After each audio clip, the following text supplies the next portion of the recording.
안녕하세요. 대구에서 사업하는 이도경입니다. 저는 몇 번의 사파이어를 도전했지만 성취해내지 못해서 제가 더 변화해야 될 점이 뭔지 혼자서 고민하고 궁리하는 시간들을 많이 가졌습니다. 그런데 DBC 시스템 강의와 고사파스쿨 강의를 통해서 시스템과 팀워크가 답이구나 하는 걸 알게 되었고, 올 회계연도는 저 스스로를 조금 더 할 수 있다는 믿음과 함께 파트너들과 즐겁게 팀워크로 사파이어와 파운더스 사파이어를 도전하고 있습니다.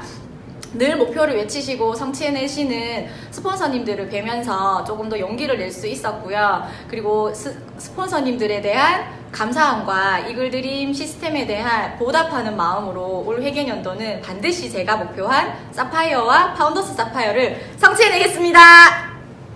인사드리겠습니다. 수원에서 사업하고 있는 10월 1일부 큐사파이어 박연아 N 이종신 인사드리겠습니다.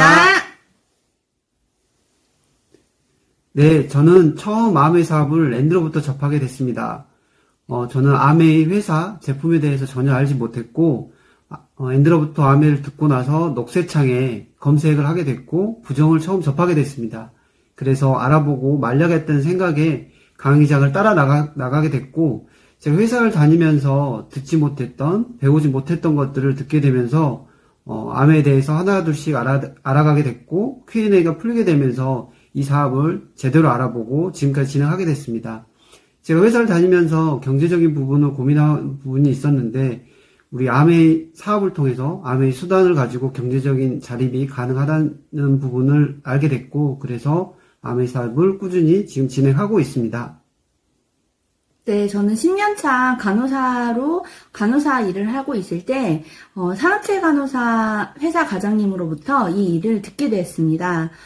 이 일이 그냥 봉다리 장사, 판매가 아닌 인쇄가 3대가 될 수 있다는 그 얘기를 듣고 정말 제대로 이 일을 알아보게 되었고, 공부해 보았더니 제가 그동안 생각했던 거와는 정말 다른 일이라는 그 일을 깨닫고 정말 열심히 집중해서 이 일을 알아보게 되었던 것 같습니다. 저희는 지금 BBCC 스쿨에 입교하여 지금 보석을 준비하고 있고요. 반드시 이번 회계연도에 보석으로 인사를 드리도록 하겠습니다. 네, 그럼 마지막으로 구호 외치면서 인사드리도록 하겠습니다. 구호 준비! 야! 자! 구호 시작! 고! 사파이어! 화이팅! 안녕하세요. 대구에서 사업하고 있는 큐사파이어 정혜련입니다. 저는 아이들을 가르치던 피아노 선생님이었습니다. 그런데 결혼을 하고 아이를 낳다 보니 육아를 전담해야 했던 10년차 전업주부가 되었습니다. 아이가 자라면서 커져가는 꿈들을 바라보게 되었고, 공무원인 신랑이 혼자 감당하기엔 턱없이 부족할 거라 생각에 덜컥 겁이 났습니다. 그래서 무언가 해야겠다고 생각할 즈음 스폰서님으로부터 사업 설명을 듣게 되었습니다. 그리고 시스템에서 배우고 변화하고 주부에서 사업가로 성장해 갔습니다. 저는 그동안 살면서 누군가를 배려하고 칭찬하는 것이 그 사람을 돕는 것인 줄 알았던, 그래서 아이들에게 착하게 살아라 라고 이야기해주던 기도하던 엄마였습니다. 그런데 사파이어를 도전하면서 진정으로 사람을 살리는 것이 무엇인지 알게 되었고, 아이들에게 영향력 있는 사람이 되어라, 그리고 사람을 먼저 바라볼 줄 아는 따뜻한 가슴을 가진 아이가 되어라 라고 이야기해주는 엄마가 되었습니다.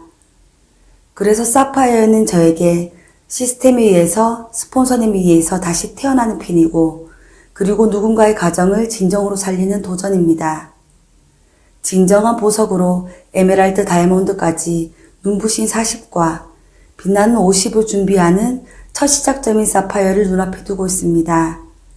저를 변화와 성장으로 이끌어준 이글드림 시스템에 다시 한번 감사드립니다.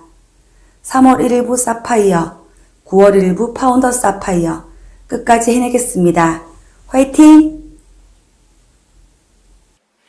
안녕하십니까. 10월 1일부 큐 사파이어 대구에서 사업하고 있는 김미옥입니다. 멋진 이글드림 시스템에서 저의 목표를 말씀드리게 되어 너무 영광입니다. 저는 세 아이의 엄마이고 현재 주부입니다. 아이들을 건강하게 키우고 싶었고 그래서 늘 거기에 관심을 가졌지만 제 생각처럼 아이들은 건강하지 않았고 그러다 보니까 저 또한 몸도 마음도 병들게 되었습니다. 그때 우연히 알게 된 요리 미팅에서 저는 아메이를 알게 되었습니다. 그래서 지금은 건강 요리와 뉴트리라이트로 온 가족이 건강을 되찾았고 저는 건강 전도사가 되었습니다. 제가 지금까지 성장할 수 있었고 또 변화할 수 있었던 것은 이글드림 시스템의 힘입니다. DBC를 수료하고 코아 미팅, 코아 리더스쿨을 거쳐서 지금의 BBCC까지 이 안에서 제대로 배우고 행동한 결과라고 생각합니다. 여러분들도 시스템의 수혜자가 되시기를 정말 간절히 바라고 저 또한 이 안에서 이것을 증명해내는 리더가 되겠습니다. 3월 1일부 사파이어로 꼭 다시 인사드리겠습니다. 이글드림 화이팅!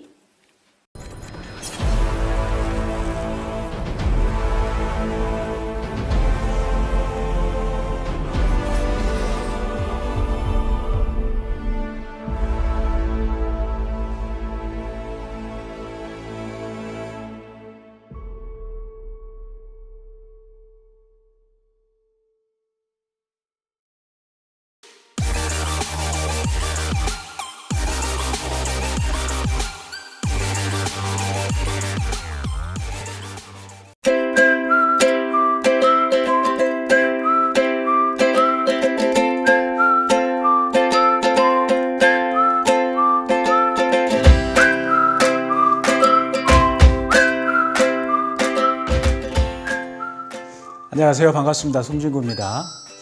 요즘 젊은 엄마들 사이에서 그 선택의 기로에 놓여 있다는 얘기를 참 많이 합니다.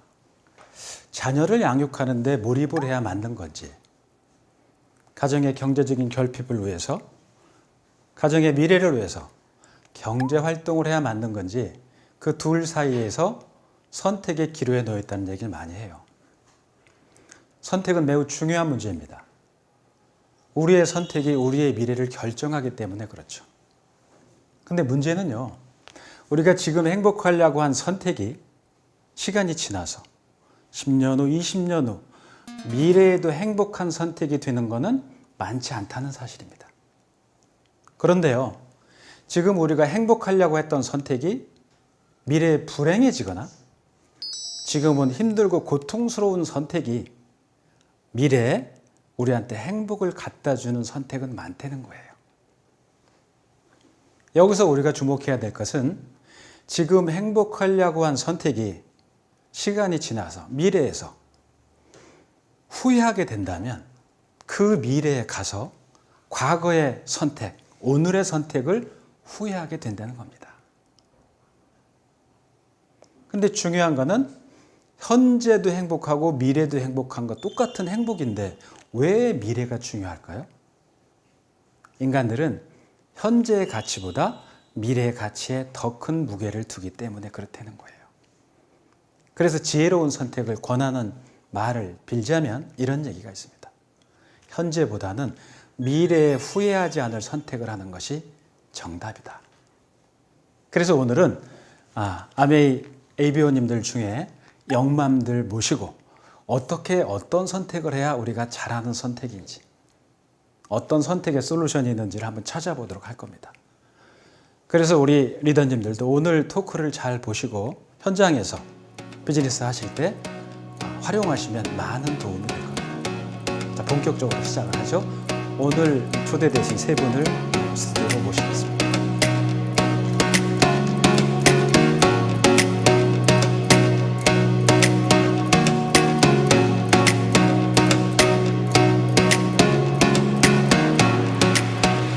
안녕하세요. 안녕하세요. 네, 반갑습니다. 자기소개 좀 부탁드립니다. 네, 저부터 하겠습니다. 네, 네. 안녕하세요. 저는 36살이고 울산에서 사업하고 있는 아이 셋을 키우고 있는 엄마 김유진입니다. 아이고, 반갑습니다. 네. 셋이요? 네. 대단하십니다.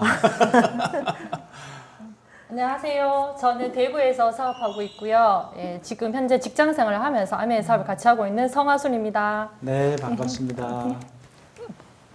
안녕하세요. 다이아몬드 임수정입니다. 저는 전직 디자이너였고요. 지금 41살로 10살 아들을 키우고 있는 워킹맘입니다. 네, 반갑습니다. 네.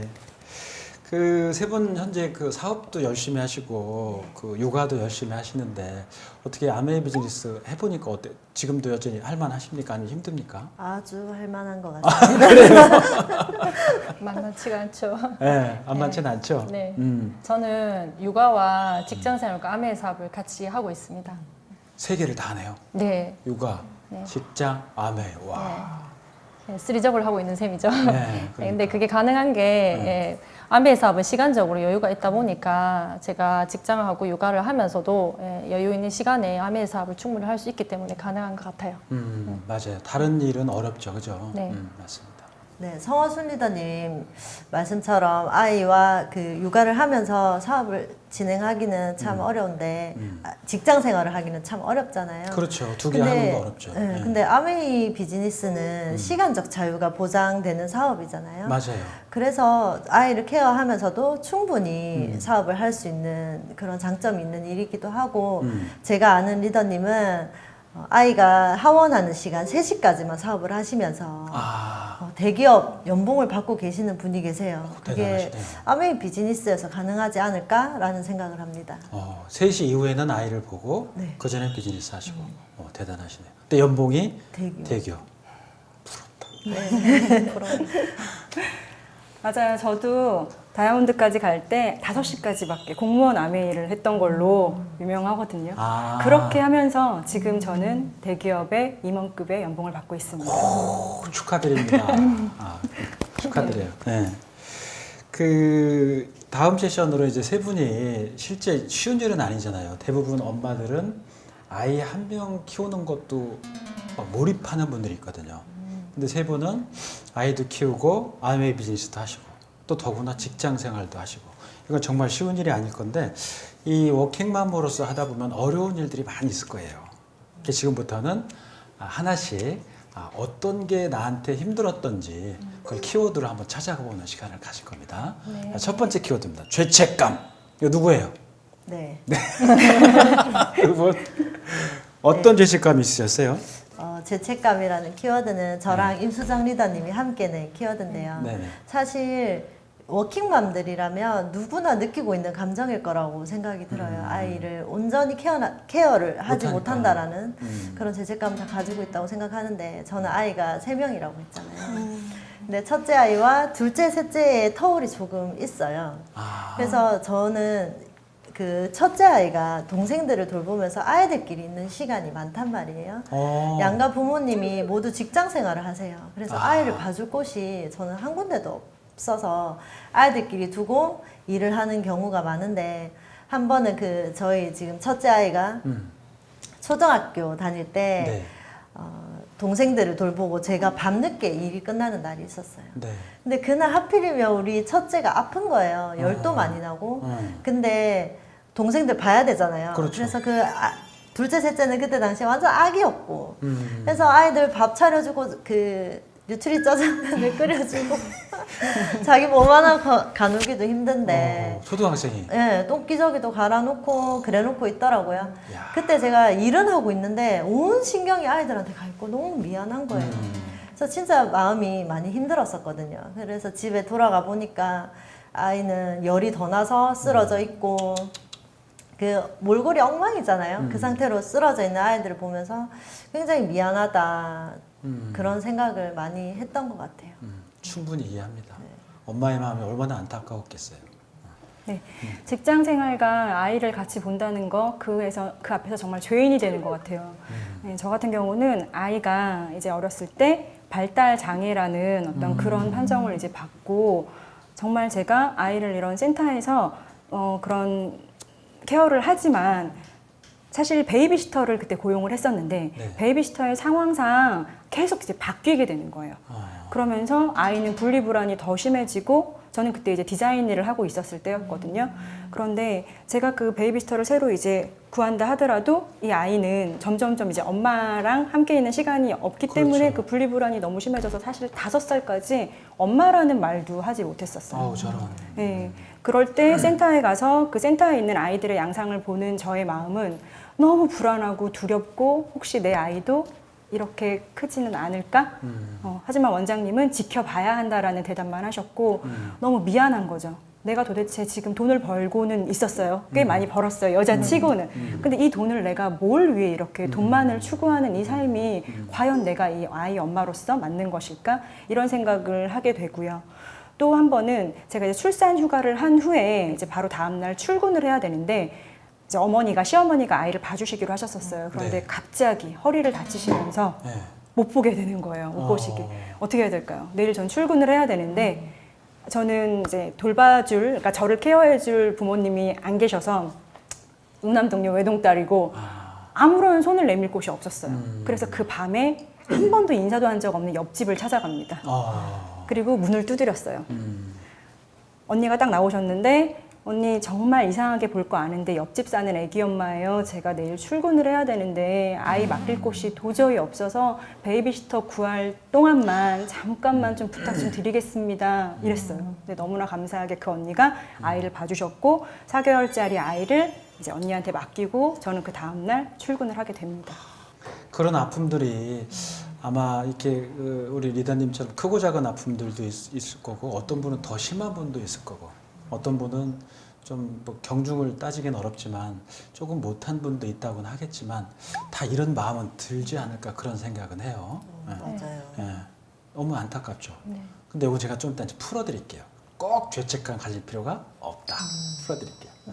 자, 그다음 두 번째 키워드는 경제적 결핍인데 이거는 어떤 분? 네, 성한솔입니다. 어떤 결핍이 있었어요? 네, 저는 어릴 때부터 집안이 경제적으로 조금 결핍이 있었어요. 그래서 제가 지금 현재 사회복지학과를 졸업해서 17년째 직장 생활을 하고 있는데요. 네.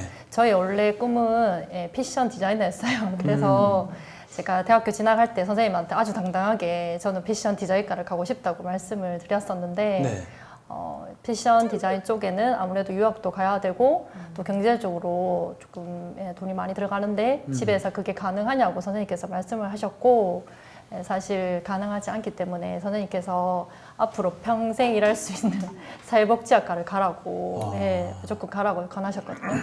그래서 제가 사회복지 일을 하게 됐고 사회복지 일이 사실 행사도 많고요. 그리고 그 야근도 많아서 제가 출장 갈 일이 좀 많아요. 그래가지고 그렇다 보니까 그럴 때마다 친정 엄마한테나 아니면 주변 지인들한테 아이를 맡기곤 했었는데 제가 아이 3살 때쯤 암에 걸렸는 거예요. 누가요? 제가요. 아이고. 네. 그래가지고 제가 암에 걸렸을 때도 주변에서 이제 그 아이가 한 명이니까 이렇게 남편이 벌어오는 수입으로 생활하는 게 충분히 가능하지 않냐고 주변에서 저를 다 말렸었는데 저는 제 수입이 끊기는 게 너무너무 불안했었어요. 제가 신랑이 벌어오는 수입으로 살기에는 너무 불안했었어요. 그래서 저는 출산 휴가가 끝나고 100일 때부터 아이를 어린이집에 맡겼었고요. 그리고 야간 돌봄이 가능한 보육시설을 또 찾아다녔습니다. 그래서 제가 부모님한테는 항상 든든한 딸이 되고 싶었고 우리 아들한테는 정말 자랑스러운 엄마가 되고 싶었거든요. 그래서 제가 엄마라는 단어 자체가 조금 부담감이고 또 죄책감이 들었지만 열심히 사업을 하려고 하고 있습니다. 지금 열심히 하고 계신 거죠? 네. 좋아요. 네. 그 엄마들, 특히 젊은 엄마들은 오늘 말씀하신 그런 고민과 갈등들이 많을 거예요. 아이들 키우는데 내가 옆집 아이처럼 엄마가 늘 돌봐줬으면 얼마나 좋을까 하는 죄책감 그런 것도 있고 보통은 그냥 남편이 벌면 남편이 직장이 있으니까 애가 이렇게 3명 있는 것도 아니고 혼자인데 그 뭐 괜찮지 않을까 막 이런 생각들을 하실 텐데 그럼에도 불구하고 세 분은 이런 걸 뚫고 지금 사업을 하고 계시잖아요. 그래서 다음 세션으로 제가 준비한 게 있습니다. 자, 그러면 이제 세 분이 느꼈던 죄책감과 경제적 결핍에 대해서 이게 과연 엄마로서 죄책감을 가져야 되는 건지 그리고 이게 과연 경제적 결핍을 해소할 수 있는 일이 되는 건지를 우리 아메이 비즈니스를 한번 제가 풀어보도록 할 거예요. 네. 잘 한번 보세요. 네. 자, 우리 리더님들 생각에 아마 아실 것 같기도 하고 아이들이 어려서 모를 것 같기도 한데 아이 한 명을 대학까지 졸업시킬 때 양육비로 얼마쯤 들 것 같아요? 대략. 아니, 그러니까 한국 평균입니다. 뭐 본인들처럼 잘 사는 얘기하면 안 돼요. 한국 평균. 태어나서 대학까지 대학까지. 5억? 제가 통상 이런 질문을 하면 글쎄요, 아이 키우는데 그렇게 돈이 많이 드나요? 이런 얘기를 해요. 5억 얘기하는 분 많지 않아요. 아마 잘 사시죠? 근데 이 통계를 낸 걸 보니까 물론 이거는 이 통계의 근간은 그 수입을 근간으로 지출하는 규모가 달라요. 특히 고등학교 때 많이 다르더라고. 근데 얼마냐면 아이 한 명을 키우는데 10억 원이에요. 이게 그 동아일보의 신문에 나온 겁니다. 여기 보시면 밑에가 소득 구간이 쭉 있잖아요. 보통 집에서 맞벌이 하면 한 4,500 정도는 벌잖아요. 네. 그죠? 여기서 600 이상 버는 데가 10억이에요. 고등학교 때가 3억 6천을 든다는 거예요. 그러니까 이게 무슨 얘기냐면 지금까지의 부모님들 생각은, 그러니까 일을 안 해보신 분들, 아이를 안 키워본 분들은 애들 낳으면 뭐 지가 알아서 크겠지, 뭐 조금 도와주면 되는 거 아니야? 애 키우는데 무슨 돈이 이렇게 많이 들어, 그 얘기를 해요. 근데 이게 정작 고등학교 가고 아이가 그런 얘기를 합니다. 엄마 나 학원 보내줘. 옆집 애가 학원 가잖아. 왜 난 못 가? 못 보내주는 거예요. 애들이 갈 수 있는 학원을 못 보내주는 거예요. 더 무서운 게 뭐냐면 대학에 입학을 한 거예요. 학비가 없는 거예요. 요즘 학비 장난이 아닙니다. 저는 부모로서, 저도 아이를 두고 있는 아버지인데 부모로서 생각을 해봐요. 과연 부모가 할 수 있는 역할이 뭘까? 그 제일 기본적인 건 아이들의 이런 거. 애들이 무슨 어린애가 대학 가면서 아빠 나 페라리 사줘요. 그러진 않잖아. 페라리 못 사준다고 죄책감 든다는 거는 아니야. 근데 아이들이 공부한다는데 못 대주면 죄책감 드는 거야. 대학에 가는데 학비가 없는 거야. 우리 애들 많아요. 우리 학생들 보면 학비가 없어서 대학에 못 들어오는 애들이 많다니까. 지금 아이들 중에요, 우리 대학생들 중에 그 자기가 대출 받아서 학자금 대출로 다니는 애들이 있어요. 몇 퍼센트 되는 줄 아세요? 이거 미리 말씀드리면 저 대학 때는 0%였어요. 저희 때는 부모가 능력이 없으면 애들은 대학에 안 갔어요. 아주 심플했어요. 옛날에 그랬어요. 근데 지금 우리 학생 10명 중에 3명이에요. 30%가 학자금 대출로 다닙니다. 걔들은 학교 끝나고 집에 가지 않아요. 알바합니다. 고통통통해. 그러니까 그 애들이 갖는 생각을 해보라고. 옆집은 엄마 아빠가 아메이에서 다 이거 학비 대주는데 나는 엄마가 그냥 나를 열심히 키우고 그냥 집에 있어. 열심히 감사는 하지. 근데 내가 알바를 해야 돼. 근데 그때 저는 죄책감을 가져야 된다고 생각해요. 그때 못 해주거든. 아이 키우는 거, 못 키우는 거 누구나 갖는 생각. 아이를 만약에 세 분이 지금 아메이 안 했어요. 다 안 해. 그냥 집에 있어. 애를 처음부터 완전 몰입해서 애를 키웠어. 그러니까 컸어요. 후회 없을 것 같아요? 아니요. 있어요. 100% 다 그렇습니다. 근데 아이가 정작 학교에 갈 때 돈을 대줄 수 없다면 그건 진짜 죄책감이에요. 부모의 저는 역할을 본인 스스로가 직무를 유기한다고 보는 거예요. 부모의 책임이에요. 아예 이런 경우는 다를 수 있죠. 야, 너는 우리는 미국처럼 고등학교 때까지는 아빠가 대줄게. 대학은 네가 알아서 가. 그런 집은 있어요. 대학 학비 안 대주는 거? 그거는 미안할 필요는 없겠죠. 서로 합의가 됐으니까. 그렇지 않은 상태에서는 대줘야 돼. 그러니까 두 분이 이렇게 열심히, 특히 요 스트레스가 두 분이잖아요. 죄책감이 두 분. 네네. 그러니까 요것 때문에 아이를 어렸을 때 케어를 직접 못한 것 때문에 죄책감을 가진다? 그럴 필요는 없다. 내가 거기 붙어 있어봐야 지금보다 훨씬 나아질까? 죄송하지 마 이래가지고. 아니에요? 맞아요. 아니에요. 그리고 그 과정 중에 얼마나 첫째가 자립심이 강하겠어요. 그 초딩이 애들 막 라면 아까 무슨 면? 짜장라면 그거 다 끓여주고 그랬단 말이에요. 아마 그 친구는 나중에 어디에 내놔도 경쟁력이 있을 거예요. 있을 겁니다. 네. 그게 부모가 자식을 양육하는, 키우는 핵심이에요. 그래서 저는 그런 얘기를 해요. 부모가 자식을 이렇게 케어할 수 있을 때 얘를 훈련시켜야 돼. 근데 우린 거꾸로야, 우리나라. 부모가 죽을 때까지 애를 케어하려고 그래요. 그럼 부모가 먼저 죽거든. 그러니까 부모가 죽은 다음에 애들이 자기 인생을 케어를 못해요. 그때 내가 40, 50이 돼버린 거야. 생각은 아직도 7살이에요. 그럼 부모가 있다니까. 근데 지금 리더님들처럼 처음부터 그렇게 아이를 내가 케어할 수 있을 때 그런 과정을 힘들게 해주면 나중에 아이들은 멋지거든요. 동의하세요? 네. 그럼 죄책감 가질 필요가 있다 없다? 없다. 그럼 박수라도 치고 감사합니다. 해결된 겁니다 이제. 네. 절대 가질 필요 없어요. 네. 그리고 이런 애들이 있어요. 그 엄마 나도 옆집 애처럼 친구처럼 뭐 좀 사줘요. 그러니까 그때 엄마가 뭐라고 이런대요.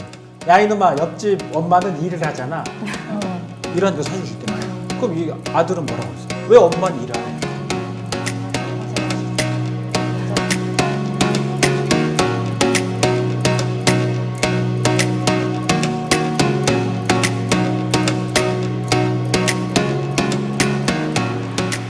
그래서 나중에 자녀분들이 크면 우리 엄마가 아메이했다는 게 얼마나 감사한지를 알게 될 거예요. 왜? 그때 선물을 할 거예요. 그죠? 네. 그리고 좋은 학교 보내고. 네. 이거만큼 선물이 없어요. 그래서 절대 아이들한테 지금 말이라도 죄책감 갖는다 이런 얘기 하면 안 돼요. 네. 할 필요 없어요. 네. 그래서 아이들은 그만큼 앞으로 더 자립심 있게 더 잘 클 겁니다. 해결되셨죠? 확실하게? 네. 오케이. 자, 경제적 결핍을 한번 들어가 볼게요. 이게 뭐 같아요? 나이. 정답입니다. 나이입니다. 오. 선물? 선물 이따 드릴게요. 네. 이따. 오케이. 제 나이는 2개예요. 제 진짜 나이가 있는데 제 진짜 나이는 아무도 몰라요. 네이버에도 안 나옵니다. 네이버에 막 수만 건이 떠 있을 거예요. 네. 나이는 안 나와요. 근데 이제 2번째 나이가 방송용 나이인데 네. 이게 제 방송용 나이입니다. 오, 동생이네요. 너지? 33이죠, 33. 33 같지 않아요? 네. 대답 안 하시네. 잘했습니다. 우리나라 학생들이 제일 입사하길 원하는데 1등이 삼성전자예요. 네. 막 삼성전자 들어가면 저도 고향이 시골이거든요. 네. 막 프랜카드 붙이고 이럽니다. 삼성전자. 그러면 우리 리더님 생각에 삼성전자를 프랜카드를 붙이고 들어갔는데 평균적으로 삼성전자 입사한 사람들이 몇 년 정도 삼성에 근무할 거라고 생각해요? 15년. 15년? 오. 저도 15년. 그래요? 네. 역시 현장에 계시니까 감이 있네. 어떤 분은 55세 뭐 이래요. 그거 안 크거든. 보통 한 2, 3년 정도 근무를 한다 그래요. 그러니까 이때 되면 다 평균적으로 12, 13년 만에 나오는 거예요. 그 좋은 회사는. 여기 들어가려면 성적에 무슨 뭐 스펙에 토익에 난리가 아니잖아요. 네. 그럼 이 사람들이 여기서 나와서 앞으로 인생을 살아가야 돼. 네. 장난이 아니거든요, 이게. 네. 나올 때는 호기 있게 나왔을 거예요. 나는 삼성전자 출신이니까 밖에서는 그걸 몰라주거든요. 맞아요. 자, 우리가 보통 은퇴 나이를 뭐 요즘은 은퇴 나이도 사실 없잖아요. 옛날에는 55세까지 뭐 이런 게 있었어요. 근데 지금 편의상 우리가 55세가 됐다고 생각해 보세요. 우리가 네. 55세부터 80세를 사는데 돈이 얼마가 들까? 제가 이 질문하면 직장인들은 꼭 나오는 얘기가 2, 3억 원 얘기를 해요. 2억이나 3억 정도면 작은데. 그렇죠.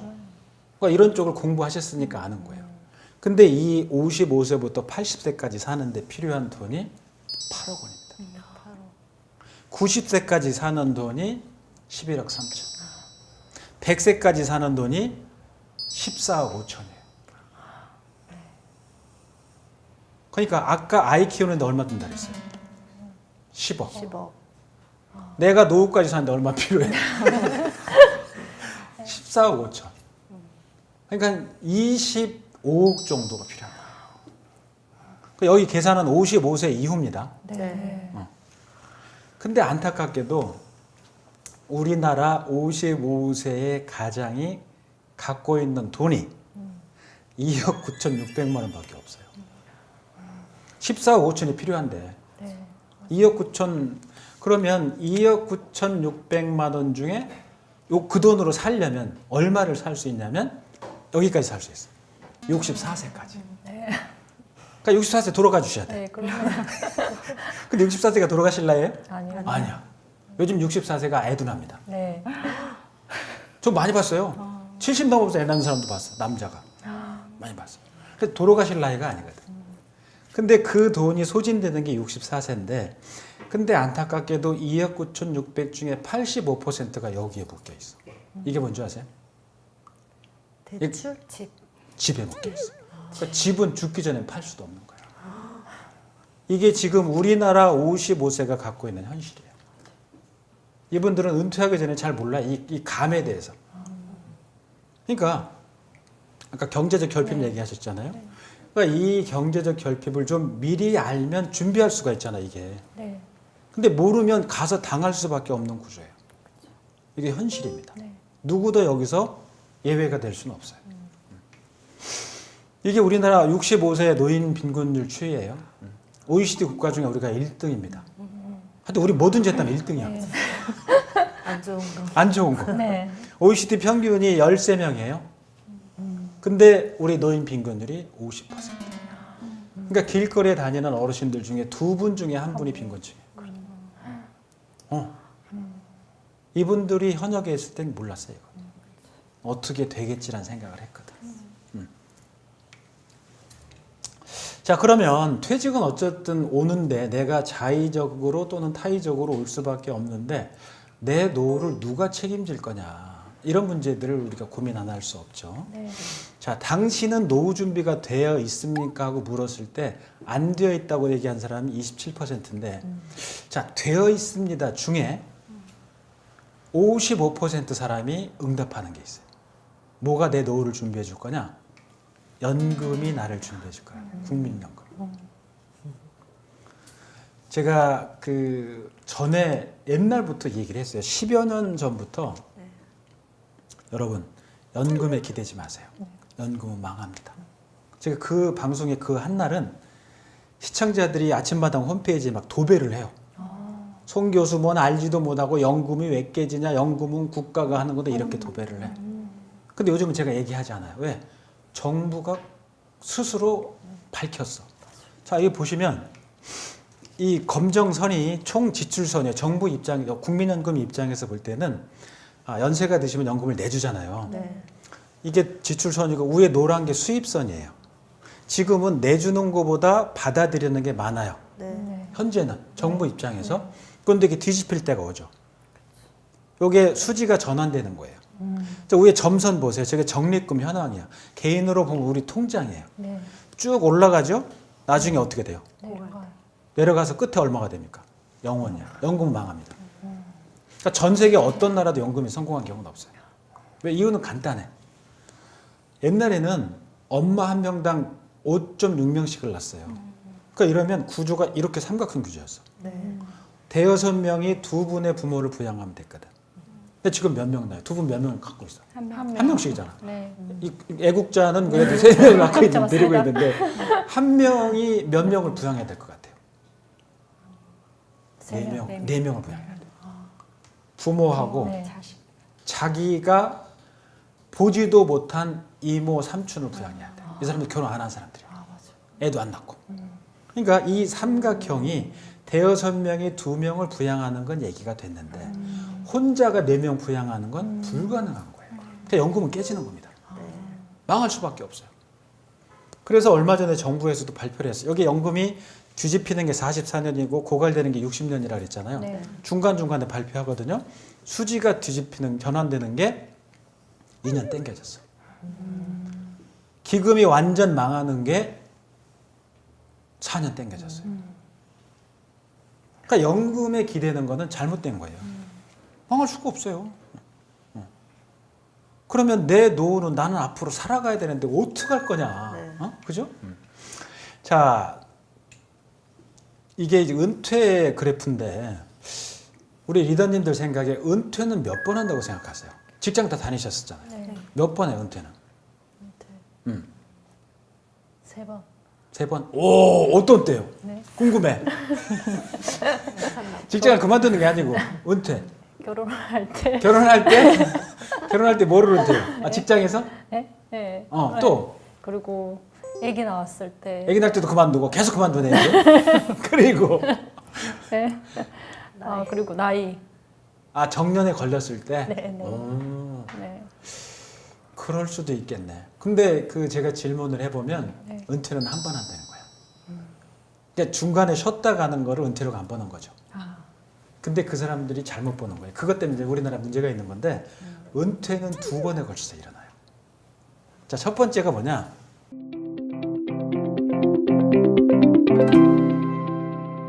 발설해도 되나? 맨날 먹고 눕고 딸이 모르는 저만의 비밀 이거예요. 이거예요.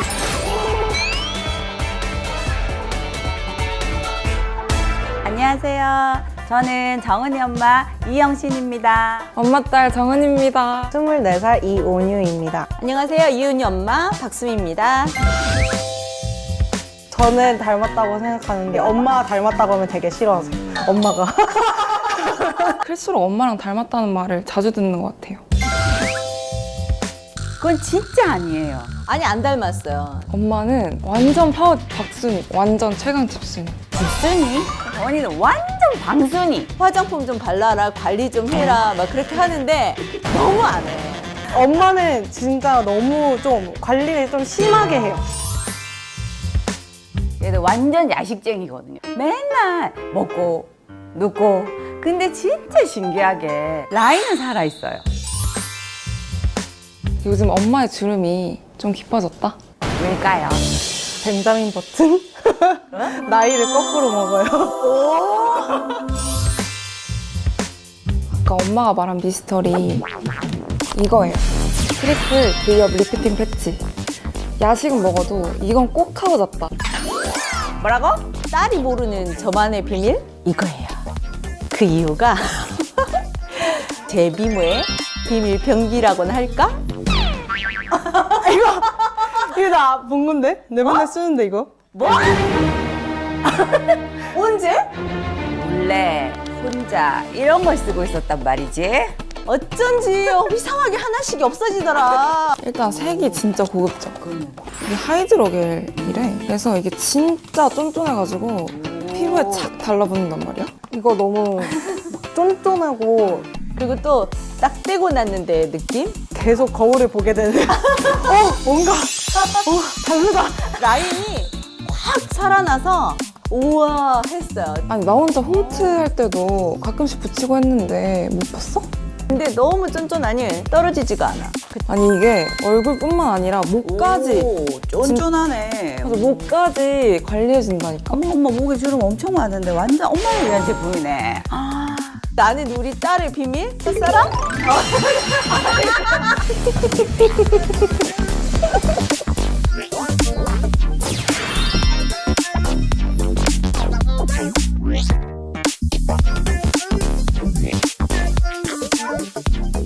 은퇴는 한 번 한다는 거야. 그러니까 중간에 쉬었다 가는 거를 은퇴로 안 보는 거죠. 근데 그 사람들이 잘못 보는 거예요. 그것 때문에 이제 우리나라 문제가 있는 건데 은퇴는 2번에 걸쳐서 일어나요. 자, 첫 번째가 뭐냐? 자, 우리가 직장에 들어갔어요. 그러면 빨간 게 지출선이거든. 이렇게 돈 쓰잖아요. 애들 키우고 막 이러느라고. 위에 검정 게 수입선이에요. 처음에 직장 들어가면 내가 쓰는 것보다 들어오는 돈이 많죠. 네. 이게 저축 가능한 기간이에요, 기간이. 네. 근데 뒤집힐 때가 와. 네. 그러니까 직장은 있어요. 있는데 쓰는 것보다 받는 게 적어. 그러니까 받는 것보다 더 많이 쓰는 거지. 네, 맞아요. 그게 첫 번째 은퇴야. 진짜 은퇴는 직장에서 나갈 때입니다. 네. 근데 사람들은 직장에서 나갈 때만 은퇴를 보는 거야. 그게 아니에요. 그래서 구분을 해보면 돈을 저축할 수 있는 나이는 실은 정해져 있어요. 직장인 기준입니다.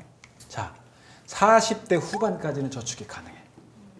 근데 이때 이후부터는 빨간 선이 뒤집히죠. 네. 왜? 이때 무슨 일이 생겨요? 아이들이 어디 갑니까? 대학에 가는 거예요. 이때는 집중 지출 기간이야. 버는 돈보다 쓰는 돈이 더 많을 수밖에 없어요. 그 다음에는 노후 기간이야.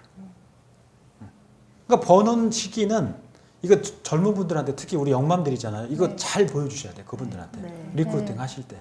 네가 저축하시는 때는 시간적으로 물리적으로 정해져 있다. 그래서 이거는 제가 볼 땐 전 세계에서 우리나라가 제일 잘합니다. 생활자금 잘하죠. 긴급 예기자금도 모으고 주택 내 집 마련 열심히 하잖아요. 애들 키우고 결혼시키는데 올인하죠. 이거는 잘해. 근데 제일 못하는 게 있어 우리나라 사람들이. 노후준비 못하고.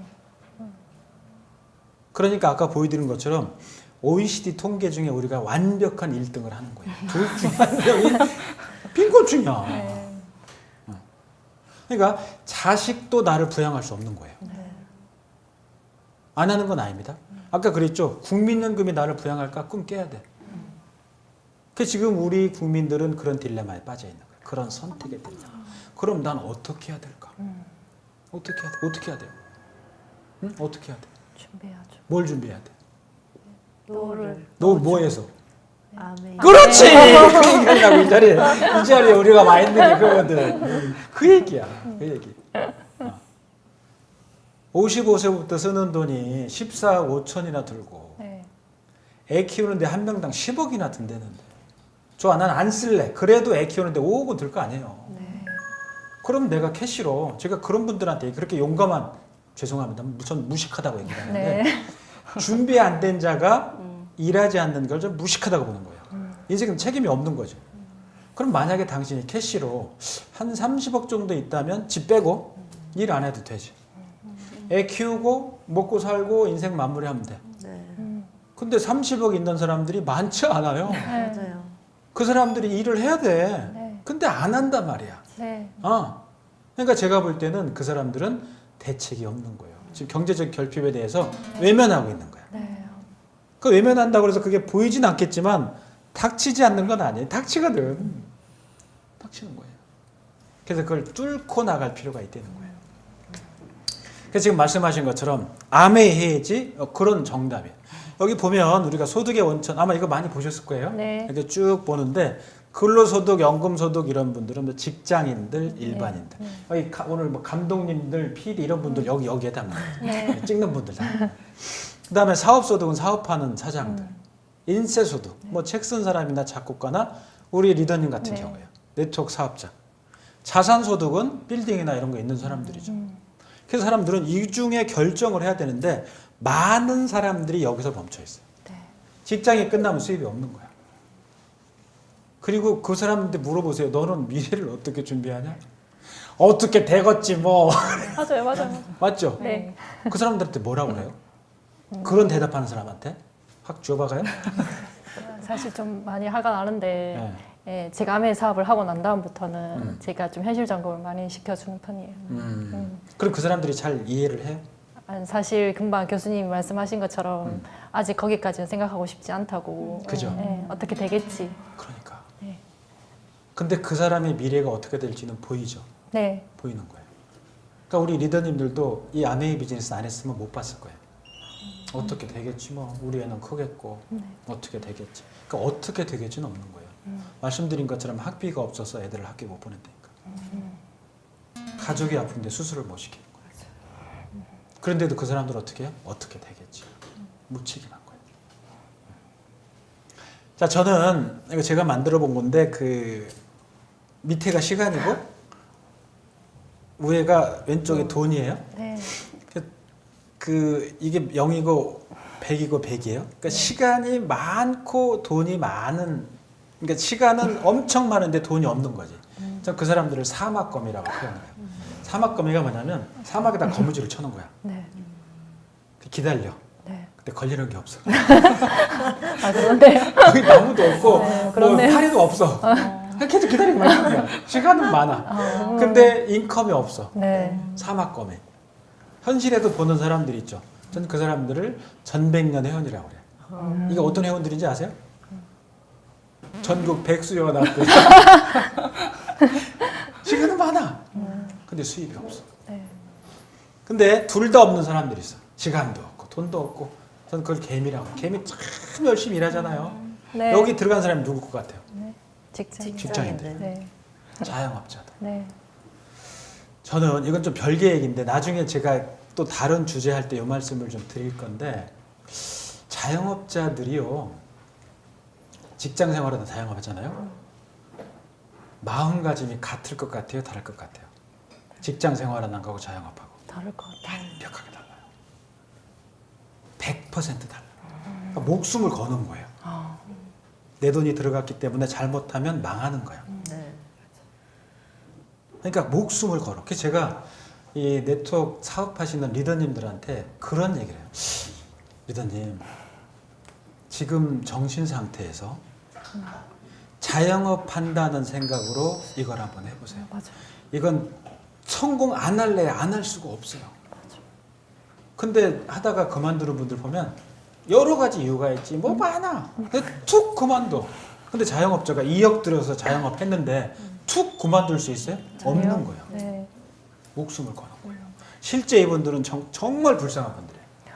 직장인보다 훨씬 불쌍한 게 자영업자들이에요. 돈도 없고 시간도 없어. 근데 돈은 많은데 시간이 없어서 그 사람들 누에라고 표현을 해요. 누굴까 여기는? 돈은 많아. 근데 시간이 없어. 전문직들. 전문직 맞아요. 의사, 돈 많이 버는 변호사, 성공한 사업가 이런 사람들. 이 사람들은 거기 매달려 있어야 돼요. 만약 그 사람이 그 자리에 없으면 수익이 빵이야.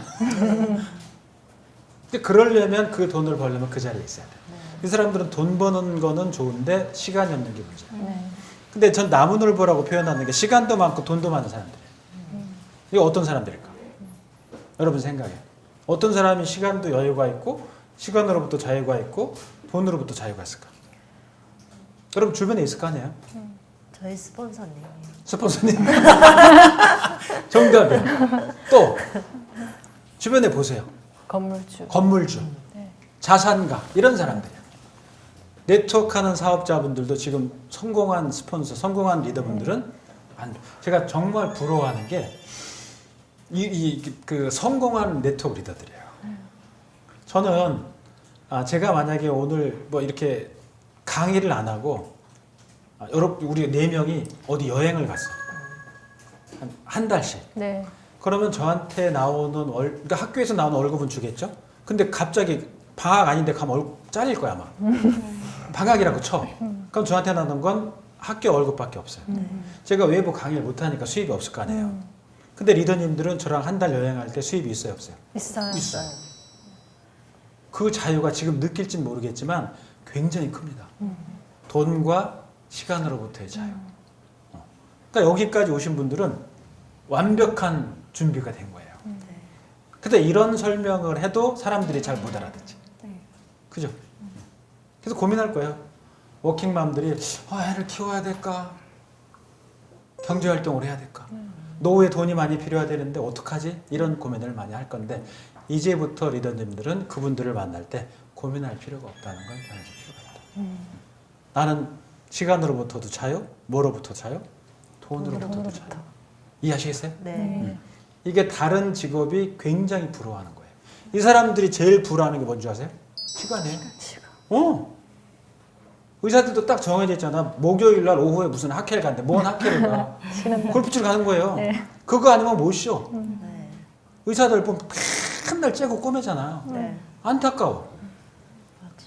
변호사, 검사 누구 만나는 줄 아세요? 맨날 도둑놈, 사기꾼, 강도 이런 사람만 만난대. 그 사람들 만나야 월급을 받아. 네. 근데 여러분들이 만나는 사람들이 누구예요? 삶을 바꾸고 싶은 사람들. 그리고 우리 리더님처럼 예쁘고 화장 잘한 분들, 예쁜 분들, 피부 좋은 분들 만나잖아요. 그리고 스폰서는 나를 어떻게 사랑해주지? 맞아요. 맞죠? 네. 파트너는 어떻게 나를 존경하지? 이런 직업이 없는 거야. 그럼 완전 틀려. 맞아요. 아니 박수라도 치고. 맞는 거예요. 고민할 여지가 없어요. 제가 볼 땐 그래. 근데 이 업을 할 때 어떤 라이센스, 그러니까 자격증이 필요합니까? 아니요. 없어요. 무슨 넌 무슨 과니? 너 서울대 나왔냐? 하버드야? 필요 없어요. 항상 토익 시험 안 봐. 안 본다니까. 이런 게 없다니까. 저는 그래서 이런 생각도 해. 이거는 아무나 해서는 안 되는 일이다 생각을 해요. 만약 여러분이 가서 소비자들 만날 거 아니에요. 네. 리크루팅 후원하잖아. 네. 후원하는 사람이 만약 100% 다 한다고 쳐봐요.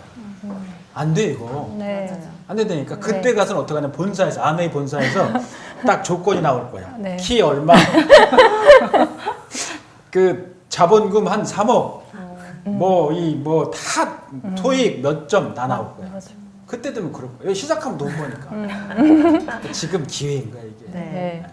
그런데도 불구하고 사람들은 특히 워킹맘들은 아까 세 분이 고민하셨던 것처럼 결정을 못 하는 거예요. 네. 결정을. 제가 안타깝지. 결정에 대한 팁을 또 제가 드릴게요. 재미난 얘기인데 이거. 네. 이거 원래 좀 굉장히 귀한 얘기인데 오늘 제가 네. 이 얘기를 제가 이 얘기를 워낙 아끼는 거라 이렇게 온라인에서는 처음 하는 거예요. 오!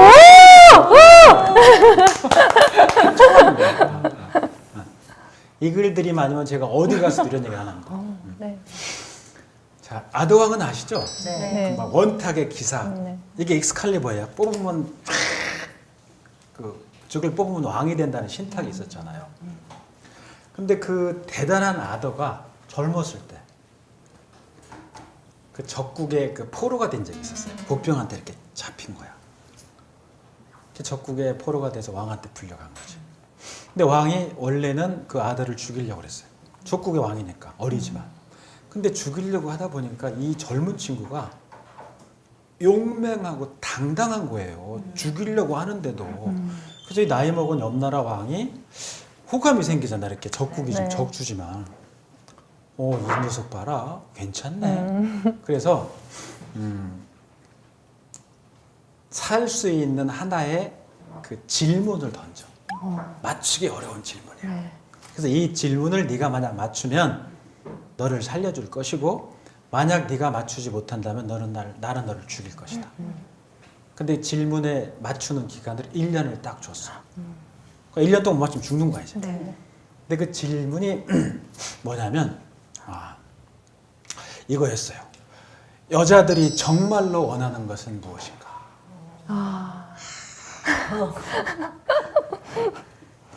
남자는 이거 모릅니다. 네. 네. 어떻게 알아요? 몰라. 그래서 얼마나 이게 궁금했으면 옛날에 그 What Women Want라고 하는 영화도 있었어요. 그런 영화까지 나왔어. 이건 옛날 얘기지만. 근데 요 질문을 갖고 이제 아더가 자기네 나라로 간 거예요. 그러니까 1년 동안 못 맞추면 죽으니까 주변한테 묻는 거야. 공주들한테도 묻고 자기 뭐 현인들, 철학자들한테도 묻고 거래 악사들한테도 묻고 아무도 정답을 모르는 거예요. 날은 점점 지나가는 거예요. 하루하루. 네. 근데 그 부하가 아더한테 제안을 합니다. 왕이시여. 이거는 우리가 못 맞출 것 같으니 저 북쪽에 살고 있는 라그넬이라고 하는 마녀한테 물어보죠. 그 마녀는 모든 답을 알고 있습니다. 근데 이 아더도 알고는 있었는데 안 물어봤어. 왜 그러냐면 그 마녀가 답을 알려주는 조건으로 엄청난 보상을 요구하는 거예요. 그래서 안 알려줬어. 안 간 거야. 근데 점점 지났어. 마지막 날에 왔어. 그러니까 오늘 지나면 아들은 죽는 거예요. 그래서 할 수 없이 갔어. 네. 라그넬한테, 네. 마녀한테. 내가 너한테 질문이 있어서 왔다. 네가 이 답을 알고 있느냐? 물어봤어요. 그랬더니 라그넬이 단번에 알고 있습니다. 그 답이 뭐냐? 얘기할 수 없습니다. 왜? 조건이 있어요. 어떤 조건? 결혼을 해야 됩니다. 결혼. 누구냐면 이 아더 왕의 그 부하 중에 그 원탁의 기사들이 있잖아요. 네네. 그 중에 제일 잘생기고 싸움도 제일 잘하는 네. 아더의 조카인 가웨인경이라는 사람이 있었어요. 네. 진짜 잘생겨. 가웨인경과 결혼을 시켜준다면 내가 답을 알려준다 이런 거야. 네. 근데 아들은 동의할 수 없었어. 근데 그 마녀를 이 글로 그린 걸 보면 등이 굽었고 이는 하나밖에 없어. 그리고 몸에서 시궁창 쏟는 냄새가 나는 거야. 굉장히 그러니까 아더가 태어나서 이렇게 추악한 동물은 처음 보는 거예요. 그러니까 자기가 사랑하는 부하한테 어떻게 계약하는 결혼하라고 그래. 자기가 안 죽으려고. 난 못한다 그래. 근데 가웨인경은 아닙니다. 네. 제가 결혼을 하겠습니다. 이유가 있을 거야. 결혼하기로 합의를 했어. 네. 그리고 나서 마녀가 정답을 알려주는 거예요. 네. 여자들이 정말로 원하는 것은 자신의 삶을 네. 자신이 주도하는 것입니다. 맞다. 지금 원하는 게 뭡니까? 막 다이아몬드 이런 생각인 거 아니에요, 혹시? 네. 자신의 삶을 자신이 주도하는 것이에요. 내 인생에 대한 결정권을 타인의 간섭 없이 내가 결정하는 것입니다. 그 자리에 있던 사람들이 오 맞아 지금처럼. 네. 그래서 아드가 그 답을 갖고 옆 나라에 가서 그 얘기를 했더니 왕이 맞다. 아드는 사는 거야. 근데 아드한테 고민이 하나 있지. 네. 뭐였어요? 결혼. 마귀. 마녀하고 결혼을 시켜. 근데 이 가웨인경이 이제 결혼을 했어요. 약속을 했으니까. 네. 근데 결혼하고 나서 그 마녀가 라그넬이 막 온갖 너무나 주변 사람을 괴롭히는 거야. 그럼에도 가웨인경은 자기의 진정한 부인처럼 대한 거야. 진정성 있게. 네. 그 추악한 마녀한테. 그래서 제일 중요한 순간이 왔지.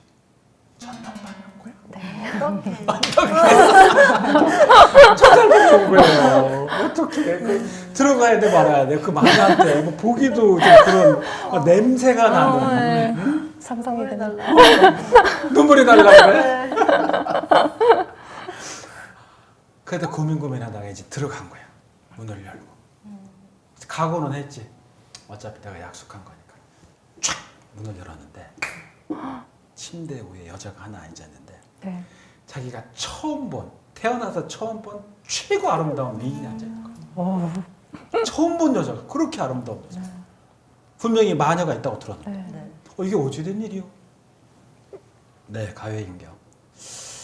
내가 마녀임에도 불구하고 당신은 나하고 결혼을 해줬고 내가 그렇게 힘들게 했는데도 불구하고 당신은 나한테 진정으로 아내처럼 대해줬어. 나는 당신의 그 진정성에 감사함의 표시로 오늘 이후부터는 인생의 삶의 반은 지금처럼 미인으로 살고 나머지 반은 추악한 마녀처럼 살 거예요. 근데 내가 낮에 마녀가 될지 밤에 마녀가 될지는 당신께서 결정을 하셔. 그런 거예요. 그 얼마나 걱정이겠어. 만약 낮에 마녀라면 나는 좋잖아. 밤에 어떻게 하지? 그러니까. 근데 낮에 마녀라면 사람들이 얼마나 손가락질 하겠어요. 그죠? 네. 근데 고민을 하다가 저 같으면 만약에 물어보면 전 당연하지. 밤에 마녀. 그래 낮에 출근하면 되니까. 네. 안 보면 되잖아. 네. 아. 안 보면 되니까. 네. 저라면. 네. 근데 가요인이 그 얘기를 합니다. 그 선택은 당신께서 직접 하시오. 나는 오늘 이후부터 인생의 모든 날을 지금처럼 미인처럼 살 겁니다. 왜? 그 인생에 대한 선택권을 당신이 나한테 주었기 때문에. 너무 멋있어! 멋있죠? 그래서 가웨인경은 가장 아름다운 여자와 결혼해서 사는 거예요. 이 결혼하는 장면이에요. 이 여자가 이렇게 등이 굽은 여자예요. 정말 보이죠? 네. 저 옆에 있는 게 가웨인경이에요. 오늘 주제가 우리 선택에 관한 주제잖아요. 엄마로서 애들을 키우는데 죄책감이 들고 경제적인 결핍을 뚫고 내가 해야 되나 말아야 되나. 제가 우리 리더님들한테 특히 여성분들한테 이런 질문을 하고 싶어요. 여성이라는 이유로 삶의 주도권을 스스로 포기한 적은 없는지 또는 빼앗긴 적은 없는지 묻고 싶은 거예요. 아까 그랬죠? 여자들이 진정으로 원하는 건 뭐라고 그랬어요? 삶의 주도권을 내가 갖는 거예요. 지금도 고민하고 계시는 내가 아메 할까 말까 고민하고 계신 분들이 있다면 그분들한테 제가 이런 말씀을 드리고 싶은 거예요. 고민하지 마라. 네. 인생은 누구 거다? 네 거다. 동의하세요? 네. 동의하시면 네. 박수. 박수! 아름다운 얘기죠? 네. 그래서 여러분들도 아마 제가 보기에는 우리 리더님들은 그러니까 충분히 확 뚫고 나오신 것 같아요. 그래서 제가 오늘 말씀을 들으면서도 너무 훌륭하다 이런 생각을 합니다. 자, 이제 다음 세션으로 넘어갑니다. 자, 우리 리더님들은 이제 아메이 안에서 지금 어느 정도 핀을 쫙 열심히 하고 계시잖아요. 이 안에서 어떤 꿈을 꾸고 어떤 미래를 만들어가고 계신지 제가 여쭙고 싶어요. 네, 저는 아메이 안에서 저의 스스로의 경제적인 자립을 꿈꾸고 있어요. 결국 내가 자립이 되어야 모든 나의 꿈이 해결이 될 거라는 생각을 하거든요. 맞아요. 사실 제가 아메이 비즈니스를 알기 전에는, 들어보기 전에는 단 한 번도 저의 노후를 생각해 본 적이 없었던 거예요. 아까 그래요? 교수님 말씀하신 것처럼 뭐 어떻게 되겠지. 지금 먹고 사는데 부족함 없으니까 앞으로도 쭉 이 수입이 나올 거라 생각하고 그냥 그렇게 살았던 것 같아요. 근데 제가 충격받았던 부분이 가족 그래프였어요. 나이 그래프. 지금 저는 36살이고 우리 아이들은 15살, 8살, 6살이거든요. 지금은 이 아이들이 원하는 게 끽해봐야 뭐 5만 원짜리 장난감, 그렇죠, 맞아요. 비싸봐야 10만 원. 맞아요. 근데 이 아이들이 커가면서 저의 나이도 함께 먹어가는데 그때 저의 수익 있을지 없을지도 모르고 당장 생활하기 바쁘잖아요. 저금은 물론 못하고 있고 노후 준비는 하나도 되어 있지 않고 아이들이 원하는 건 많아질 거고 금액은 커질 건데 왜 나는 준비라는 걸 안 하고 살고 있었지? 그런 생각을 이 안에서 배우면서 제가 준비라는 개념으로 무섭게 다가와서 하기 시작했던 것 같고요. 또 두 번째는 더 준비 안 된 저희 친정 엄마와 시어머니 너무 두 분 열심히 사셨지만 수단의 차이로 수단의 선택의 차이로 준비가 아예 되지 않으신 그 두 어머니, 그 두 분이 아직은 당장 당신들 밥 그릇은 챙겨 드시지만 나중에 수입이 끊기시고 지금 또 여기가 아프다 저기가 아프다 한 주 한 주 플러스 되더라고요. 근데 그분들이 이제 일을 못하게 되셨을 때 제가 책임을 못 지면 제가 마음이 너무 불편할 것 같아요. 너무 마음이 맞아요. 아프고 그녀들의 노후까지 제가 책임져야 되지 제 경제적 자립 하나로 모든 것이 해결되지 않을까 맞습니다. 그런 생각도 하고 있고 처음에는 저 혼자만의 경제적 자립의 비전을 봤어요. 준비라는 비전을 보고 아메이 비즈니스를 시작한 건 맞는데 이게 시간이 지나면서 함께하는 파트너들의 꿈을 들으면 진짜 제가 내밀었잖아요. 손을 함께 이룰 수 있고 우리 함께 준비할 수 있다고 꼭 같이 이루고 싶다. 선한 영향력을 꼭 끼쳐서 멋있는 성공자가 되고 싶다. 밖에 돈 잘 버는 사람은 많더라고요. 많죠. 근데 그들은 성공자를 하지 않고 부자라고 하잖아요. 맞아요. 근데 아메이 안에서는 왜 부자라고 하지 않고 성공자. 성공자라고 하지? 그게 저희가 그 이유를 알았는 게 남을 도와서 하는 성공이기 때문에 저는 그런 일이 너무 멋있는 거예요. 그래서 저 누군가에게 선한 영향력을 끼치면서 그런 성공자로 불리는 인생, 한 번 사는 인생 한 번 살아보고 싶다. 감사합니다. 그런 생각을 정말 하고 멋져요, 진행하고 멋져요. 있습니다. 멋져. 야, 성공자. 남을 도와서 그 사람의 인생을 바꿔주는 일. 맞습니다. 다음. 네, 교수님, 저는 오늘 교수님 말씀을 듣고 제가 경제적인 죄책감에 대해서 조금 해방을 할 수 있는 것 같아서 너무 좋은 시간이었고요. 저는 제가 직장을 다니면서 아메이 사업까지 하다 보니까 주변에 친구들하고 지인들한테 욕심 많다는 소리를 엄청 많이 들었었어요. 그래서 돈 그렇게 많이 벌어서 뭐 할 거냐고. 그럼 뭐라 그러세요? 멋지게 살고 싶다고. 근데 저는 어릴 때부터 제 이름이 좀 특이하잖아요. 성화순. 그래서 그 특이한 이름 앞에 좀 멋진 수식어를 좀 붙이고 싶었거든요. 그래서 어쩌면 제가 지금까지도 직장 생활을 하는 게 그냥 열심히 살면 제 앞에 뭔가가 수식어가 있을 거라고 저는 생각을 했었는데 아메이 사업을 하면서 그게 좀 더 완전해졌어요. 그게 우선 아메이 속에서 저를 우선 먼저 후원을 해야 되니까 저를 돕고 또 제가 저를 도우면서 주변 사람들까지 같이 잘 살게 해줄 수 있으니까 제 이름 앞에 멋진 수식어가 필요가 없고 그냥 성화순 이 자체로만 당당하게 살 수 있을 것 같더라고요. 멋집니다. 그래서 교수님께서 말씀하셨듯이 저는 정말 자기 주도적으로 제 멋진 인생 살고 싶고요. 그래서 정말 부모님한테도 그렇고 특히 저희 아이한테는 경제적으로 조금이라도 결핍을 주고 싶지가 않거든요. 예, 그래서 제가 열심히 아메 사업을 통해서 이렇게 안정적인 수입이 되면 하면서 같이 저도 전업을 같이 할 생각이거든요. 저는 직장 생활하면서 정말 열심히 살았기 때문에 포자까지 했었어요. 그래서 돈은 진짜 많이 여자치고 가져봤었는데 그 안에서 저는 제가 정말 이 사람, 내 사람이 과연 있을까라는 생각을 갖거든요. 저희 Y 아메이는 사람이에요. 왜냐면 제가 저희 이제 어머니가 돌아가셨을 때 좀 슬픈 얘기인데 사람이 죽으면 관을 들어주는 사람이 6명이 필요해요. 네. 근데 맞아요. 제가 어머니가 돌아가신 그 발인 날 그 6명이 없어서 이제 문상객 중에 도와주세요, 제 이 관을 들어줄 사람들을, 아저씨들을 찾았어요. 저런. 네. 근데 어느 날 제가 아메이 세미나에서 들은 얘기가 내 진정한 친구 6명을 찾으면 내가 프리덤이 된단 말에 그 6명은 진짜 그럼 내 사람이겠네. 이 안에서 진정한 내 사람, 내 가족 6명을 찾자로 저는 그렇게 다이아몬드를 완성했었거든요.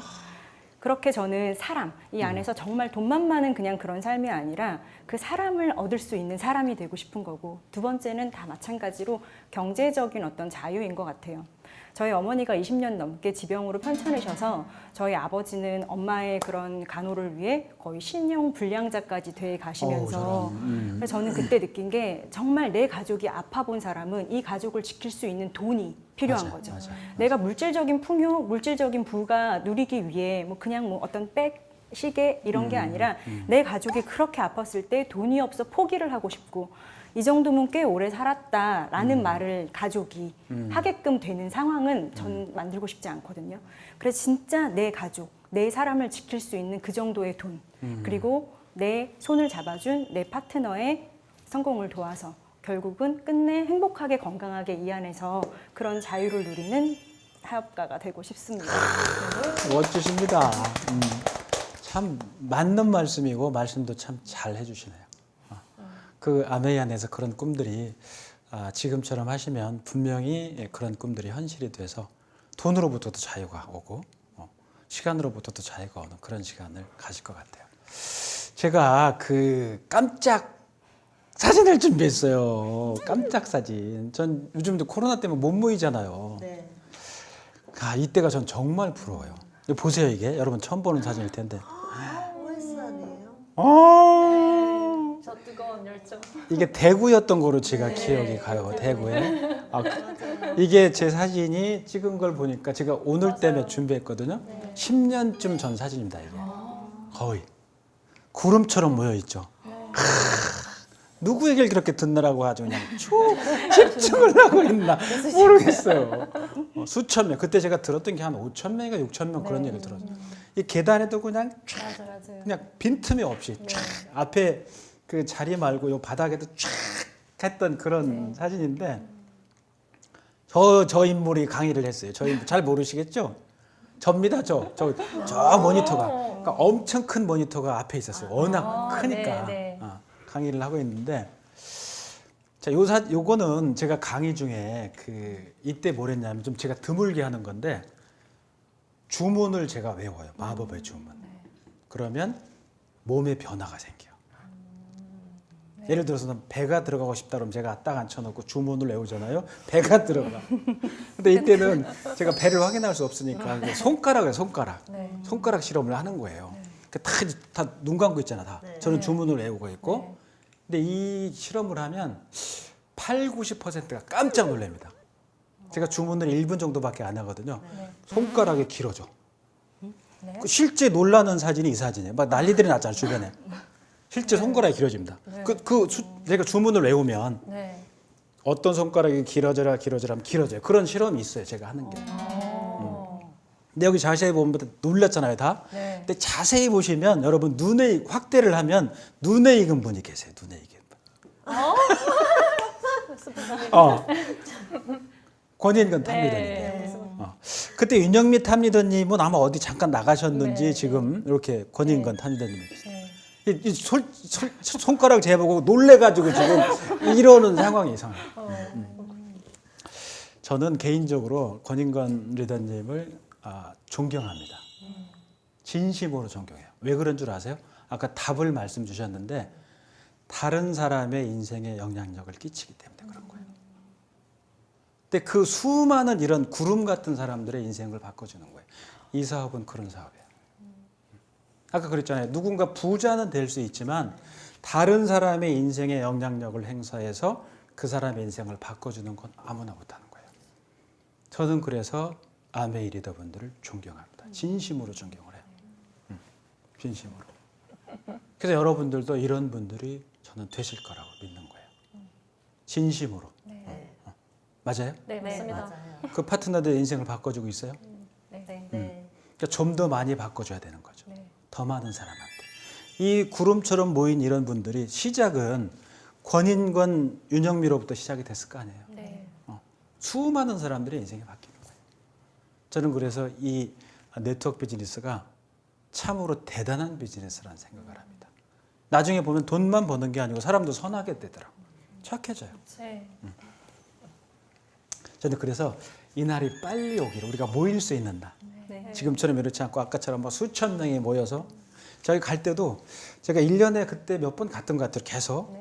그러면 그룹이 분리되면 그걸 또 채워질 수 있는 거야. 좀 놀랐어요. 분리되면 또 채우고 분리되면 또 채우고. 이 날이 오기를 저도 바랍니다. 자, 오늘 우리 귀한 시간 내주셔서 여기까지 오셨고요. 어떻게 그 죄책감과 경제적 결핍을 해결하는 데 솔루션을 받았는지 모르겠어요. 받았습니까? 네. 확실해요? 네. 이제 그거를 현장에 나가서 다른 분들한테 쫙 펼쳐주시기 바랍니다. 오늘 감사했습니다. 감사합니다. 감사합니다.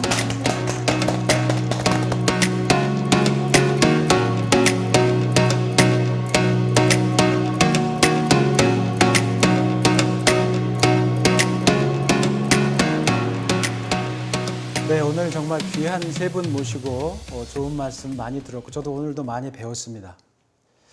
중국의 사상가죠. 루신이라는 사람이 희망에 대한 표현을 한 적이 있어요. 참 멋진 표현인데 잠깐 소개를 좀 해드리면 이렇습니다. 희망이란 원래 있다고 할 수도 없고 없다고 할 수도 없다. 그것은 땅 위에 나 있는 길과 같은 것이다. 원래 땅 위에는 길이라는 게 없었다. 사람들이 많이 다니다 보니 그게 길이 된 것이다 라는 말이 있습니다. 오늘 리더님들이 지금까지 해오셨던 것처럼 리더님이 선택하는 것이 곧 길이 되는 겁니다. 왜? 파트너가 그 길을 따라오는 거거든요. 그래서 리더님들의 그런 선한 영향력을 행사해서 그 사람들을 인생의 중요한 선택지로, 인생을 성공시킬 수 있는 성공자로 만들어 주실 것을 제가 당부를 드립니다. 그래서 리더님들께서 제2의 권인권 리더님처럼, 제2의 윤영미 리더님처럼 그분들의 인생을 바꿔주는 그런 훌륭한 리더로 태어나기를 저도 기원하겠습니다. 저는 다음에 또 새로운 주제로 찾아뵙겠습니다. 감사합니다.